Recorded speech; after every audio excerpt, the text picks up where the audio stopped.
One powerful study technique. చాలా మంది చదువుతారు కానీ గుర్తుండదు. దీని మెయిన్ రీజన్ ఏంటి అంటే మనం చదువుతున్నప్పుడు బ్రెయిన్ యాక్టివ్ మోడ్‌లో ఉండదు. పాసివ్ మోడ్‌లో ఉంటుంది. బుక్ ఓపెన్ చేసి చదవాలి అనుకుంటాం కానీ బ్రెయిన్‌లో క్వెషన్స్ లేవు. క్యూరియాసిటీ లేదు. ప్రెషర్ లేదు. అందుకే చదివిన మ్యాటర్ ఎగ్జామ్ టైమ్‌లో బ్లాంక్ అయిపోతుంది. ఈ ప్రాబ్లమ్‌కి బెస్ట్ సొల్యూషన్ ఏంటి అంటే యాక్టివ్ రీకాల్ టెక్నిక్. అంటే చదివే ముందు నీకు నువ్వే క్వెషన్స్ అడుక్కోవాలి. ఈ టాపిక్‌లో ఏముండొచ్చు? ఈ కాన్సెప్ట్ ఎందుకు వచ్చింది? ఇది రియల్ లైఫ్‌లో ఎక్కడ యూజ్ అవుతుంది? ఇలా క్వెషన్స్ ఫార్మ్ చేసుకొని చదివితే బ్రెయిన్ ఆన్సర్ కోసం సెర్చ్ మోడ్ లోకి వెళ్తుంది. అప్పుడు నువ్వు చదివిన ప్రతి లైన్ బ్రెయిన్ లో డీప్ గా స్టోర్ అవుతుంది. చదివిన తరువాత బుక్ క్లోజ్ చేసి నీకు గుర్తున్న మ్యాటర్ ని సెల్ఫ్ ఎక్స్ప్లెయిన్ చేయాలి. పేపర్ మీద రాయాలి, లేకపోతే మిర్రర్ ముందు చెప్పాలి.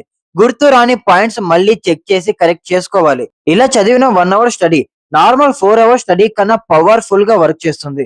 ఈ ఒక్క టెక్నిక్ ని డైలీ ఫాలో అయితే మార్క్స్ కాదు, ముందు కాన్ఫిడెన్స్ పెరుగుతుంది. తరువాత సక్సెస్ ఆటోమేటిక్ గా వస్తుంది.